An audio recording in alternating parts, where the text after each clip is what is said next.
Hey, y'all, welcome in. I'm WWL Audacy digital sports producer Jeff Nowak. Thanks for joining this week's fall football preview brought to you by the Louisiana Office of Tourism. Get together, Louisiana, and check out louisianahomecoming.com. And we've got a great guest to go over the top games headed to WWL Radio this weekend, and that's Audacy NFL insider Eliot Shorr-Parks. He's also the Eagles reporter for 94 WIP in Philadelphia and the host of Go Birds Pod.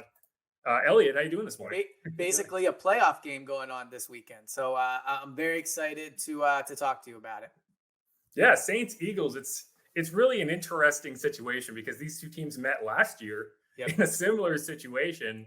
At least on the Saints side, you had Taysom Hill going into that game against kind of an upstart Eagles team that was starting Jalen Hurts for the first time.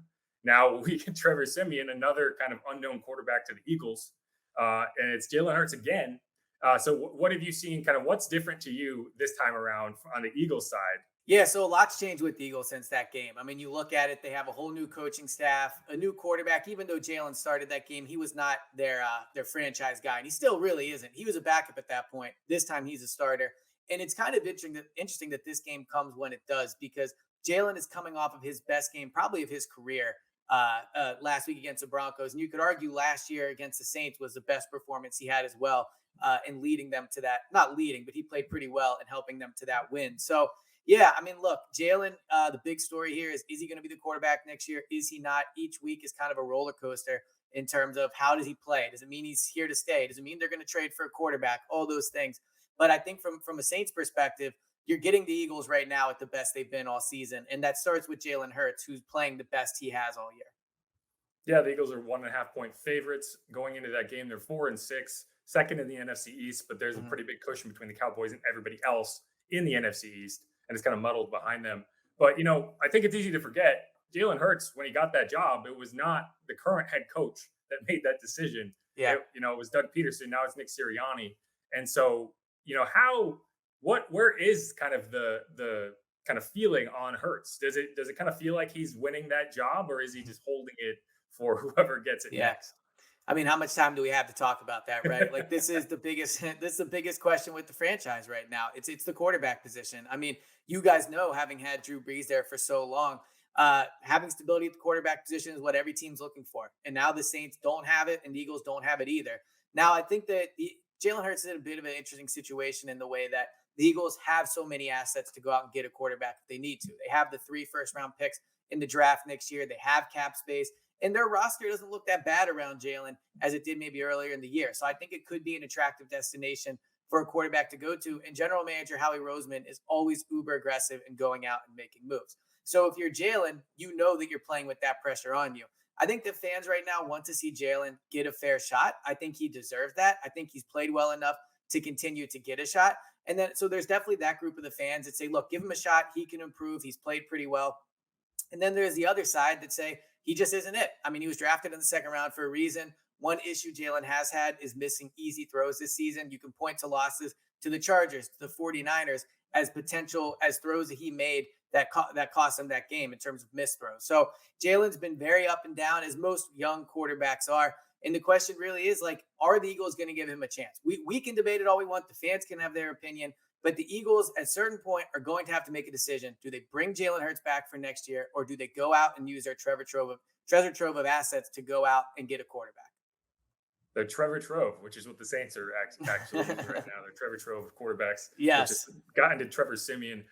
For Saints fans who haven't, might not have watched the Eagles play since that matchup last year, which I think would be a decent amount because it's not like we get a lot of Eagles games. Yes. We haven't missed much good football. I'll tell you that much. Don't worry about it. It does seem like the offense, while the Eagles change coaches, I think one of the reasons that Jalen Hurts makes sense is because the offense is running relatively similarly, at least from my perspective, to how Doug Peterson ran it with a lot of the RPOs and kind of the, mobile quarterback aspect of the offense. Would you say that's true? And, what has changed offensively in terms of how they're running from last year?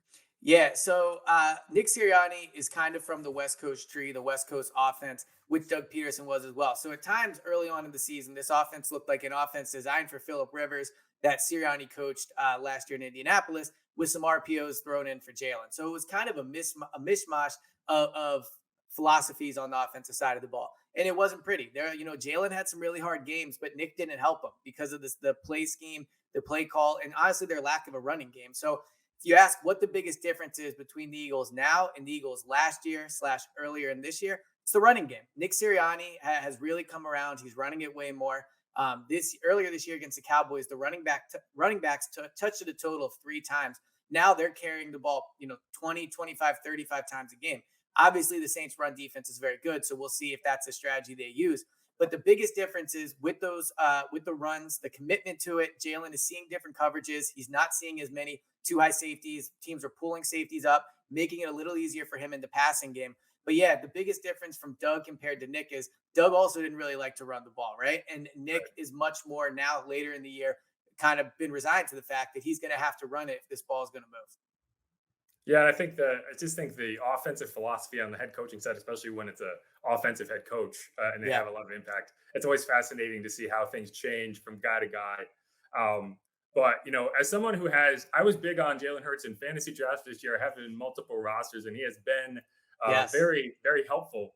And for the reasons that I expected, which were, he's going to rack up rushing yards even in games where he might not be as effective with his arm.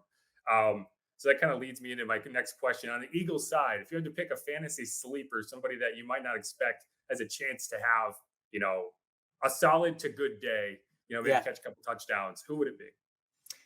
Well, that's a tough one. I mean, I'll ask you, is Jordan Howard considered a sleeper still at this point? I mean, you look at the last 2 weeks he's had. What you're talking about. Yeah, that's a good point. I mean, Jordan Howard was on the practice squad a few weeks ago, and now he's their number 1 running back. He's getting 16, 17 carries a game. He's been incredibly effective with it. They're using him in the red zone. Now, Miles Sanders is likely coming back this week, and we'll see how that impacts him. But if you're looking at this Eagles-Saints game, and you're saying, who can I pick up on the waiver wire that might not be owned in a lot of leagues? Jordan Howard's the one, because even if Miles plays, Jordan Howard is going to get touches. And if Miles doesn't play well early on, Jordan Howard is going to get even more. So they really leaned on Jordan Howard, and Boston Scott in the running game. But when it comes to around the red zone and, those in between the tackle runs, they've leaned on Jordan Howard. Saints legend Boston Scott. Spent 12 minutes here during the rematch preseason. I think might have the year wrong there. Is Jordan Howard getting the goal line carries? How have they been splitting that up? He has been. Yeah, they've been using him down there quite a bit. Now, I'll also say, and you know this obviously, but Jalen Hurts holds it quite a bit in the red zone as well. The Eagles are a tough team. They're a very good red zone offense in that regard. It's hard to know who you're going to stop. Obviously, Jalen Hurts with his legs creates problems for defenses. They have a number of running backs they can give it to. And tight end Dallas Goedert, who got a concussion last week, but it looks like he's going to play. He can be a threat in the red zone as well. Plus Devontae Smith, very surgical with his route running, very good at getting open in tight spaces, which of course what the red zone is. So the Eagles as an offense are somewhat inconsistent, and especially from a fantasy perspective, it's hard at times to figure out what the play is just because they do spread it around so much. Yeah, we went this whole way without talking about Devontae Smith. I think that kind of leads you into, how kind of interesting this Eagles team is, even with a 4-6 record. There's a lot of moving parts there. One last Eagles question, and then we can move on to something else. 2-point conversions. The Eagles are one of those teams that just likes to go for it. They do the math, and they're like, oh, if we don't get it this time, if there's a 50-50 shot, we only need to get it once, and we do it twice. The math is on our side.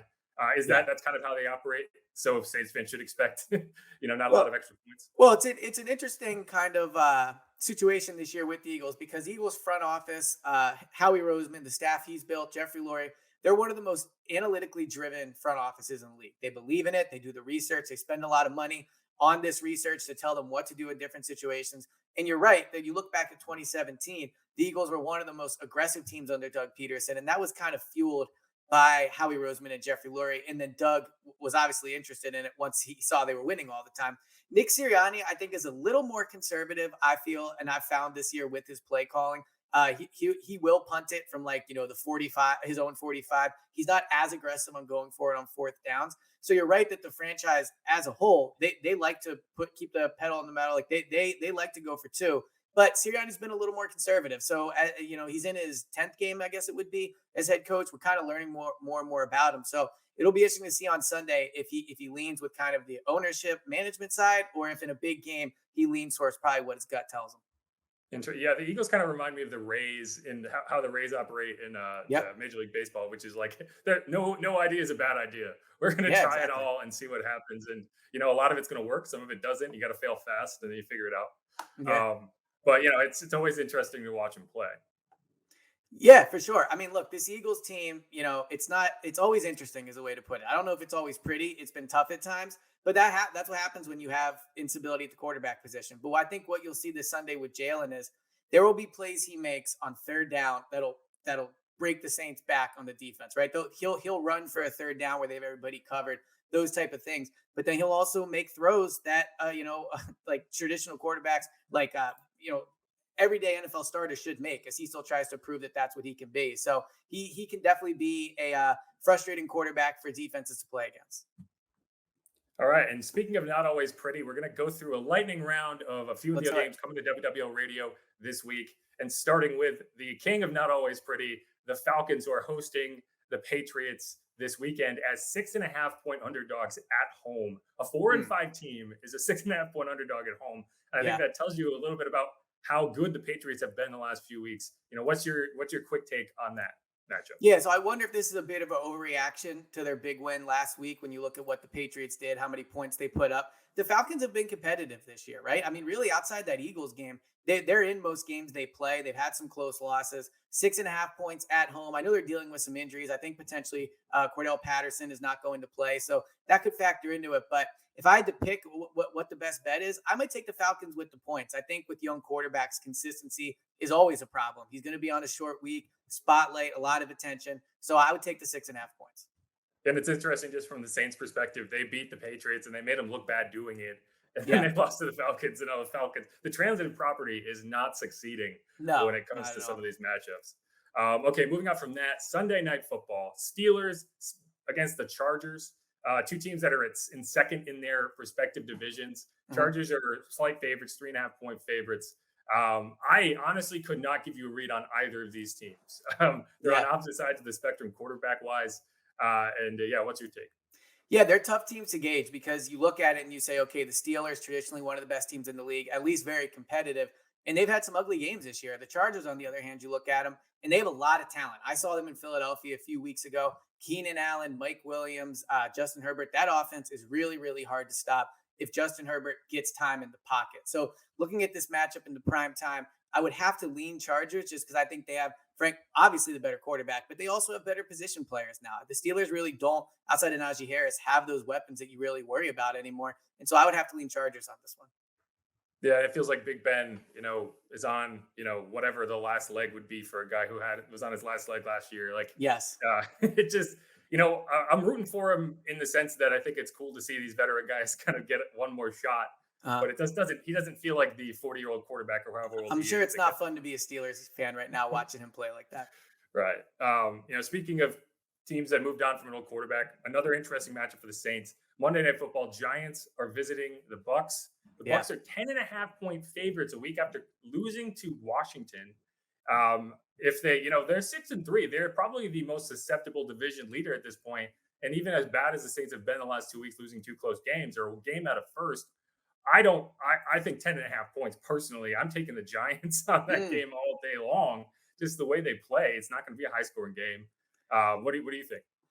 Yeah, look, I think the Giants are one of the worst teams in the league. Maybe I'm still jaded on that. I look at Joe Judge, I look at Daniel Eagles. Jones. This is an Eagles tinted analysis. No, I'm just saying no. that. I see them all the time. Trust me. This is not a team. Look, they are competitive at points. You saw what they did in Kansas City, obviously. And I understand 10.5 points is a lot of points. And to a certain degree, the Giants have been Tom Brady's kryptonite throughout his career.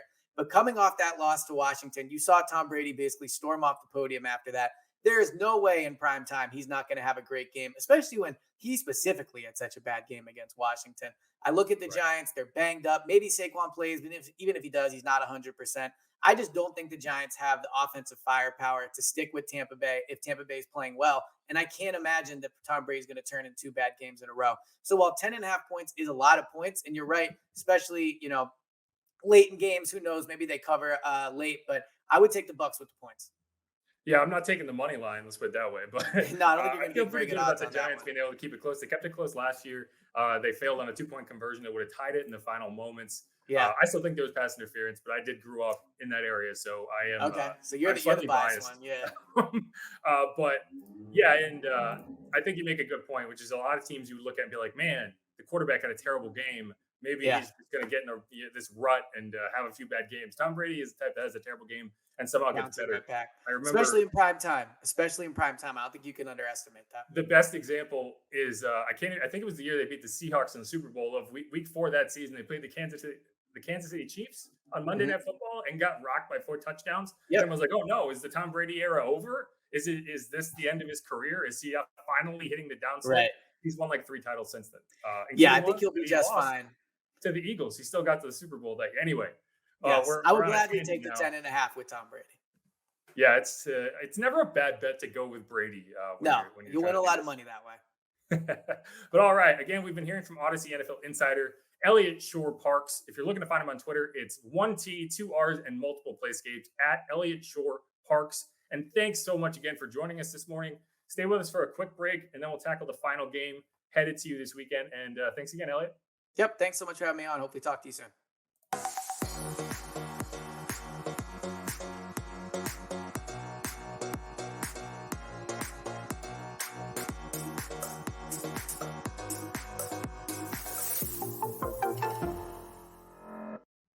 All right, back at it again. My name is Jeff Nowak, WWL digital sports producer, here for your Week 11 fall football preview, sponsored by the Louisiana Office of Tourism. Go check out louisianahomecoming.com for more information. And we have one matchup left to go.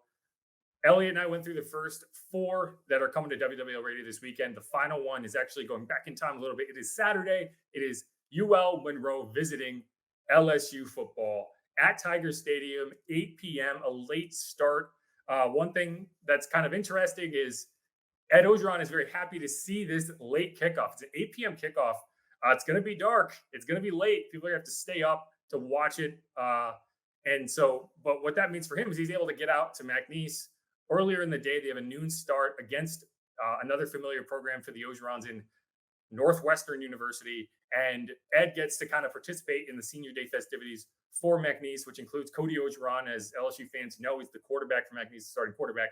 And so Ed's going to walk him out in the field, do all this, the proud dad stuff, and then watch the game and ship it back down for LSU later in the day. And it's kind of interesting if we were under different circumstances, would there be questions around, is it a good idea for the head coach to be up, in North Louisiana for the first half of the day and kind of not paying attention to what's going on with LSU.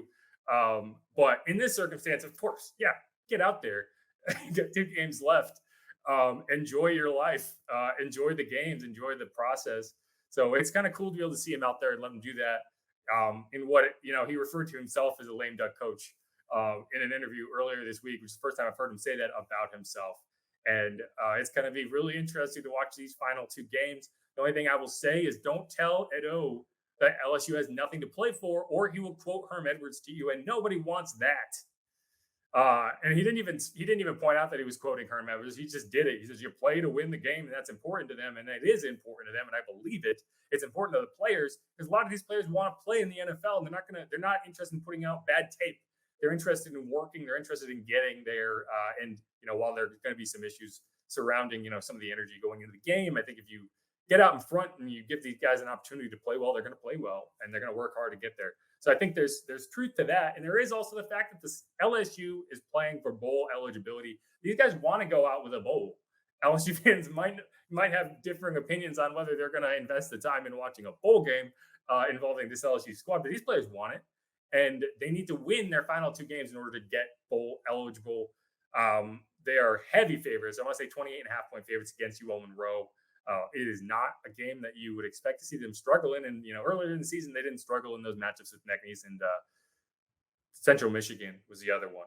So I fully expect them to roll in this, and they have to, because they need to win their final 2 games, this one, and then finally at Texas A&M to close out the season. And that bowl game, that bowl eligibility is important. So we'll see. I think we'll see a fired up LSU team. What I don't think we'll see is Garrett Nussmeier. He got his chance to win the starting job last week. It started really well. He hit Jack Besh in the back of the end zone for a really pretty toe tapping touchdown. Didn't score again the rest of the way. LSU lost 16-13 in overtime. Ed said, he gave him a chance to beat out Max. He didn't beat out Max. Max Johnson is still a starter. And so he's leaving the option up to Garrett Nussmeier, redshirt, and his family.